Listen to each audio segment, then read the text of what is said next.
In today's video, I'm going to teach you how to generate designs with Figma AI, taking you from zero to hero in just 5 minutes.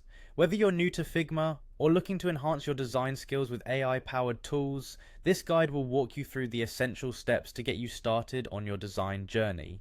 First, you'll need to head over to your Figma homepage. If you haven't visited Figma before, it's a collaborative interface design tool that's taken the design world by storm. On the homepage, you'll find a range of options for teams and individual projects. For this tutorial, we're focusing on FigJam, an excellent tool within Figma designed to help you brainstorm and map out your ideas with ease. So once you're on the homepage, look for the FigJam option. The interface is intuitive, designed to let your creative juices flow without the hassle of a complex setup.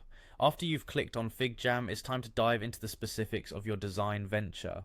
FigJam offers a canvas-like experience where you can start from scratch, much like sketching on a digital whiteboard. This is ideal for organizing thoughts, concepts, and design strategies quickly and visually. Here, you can use various tools at your disposal, like sticky notes, drawing pens, and connectors, to lay out your initial ideas. FigJam is all about collaboration, so don't hesitate to invite team members to join the canvas and brainstorm together.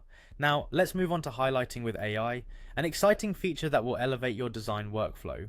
Once you've laid out your primary design elements in FigJam, the next step is to use Figma's AI capabilities. Click on the highlight tool. This feature allows you to bring attention to specific areas that stand out or require feedback. It's particularly useful during design critiques or when trying to emphasize certain aspects of your design with teammates and stakeholders. By leveraging the highlight tool, you can easily direct focus and make impactful changes that align with your team's vision. This not only streamlines the feedback process, but also fosters a dynamic and efficient design environment where ideas can flourish. And there you have it, a quick, simple guide to generating designs with Figma AI. With FigJam's collaborative tools and the powerful highlight feature, you're now well equipped to tackle design projects with confidence and creativity. Embrace these tools, experiment with your designs, and see how Figma AI can transform your workflow. Tune in next time for more tips and tricks to enhance your design capabilities. Until then, happy designing.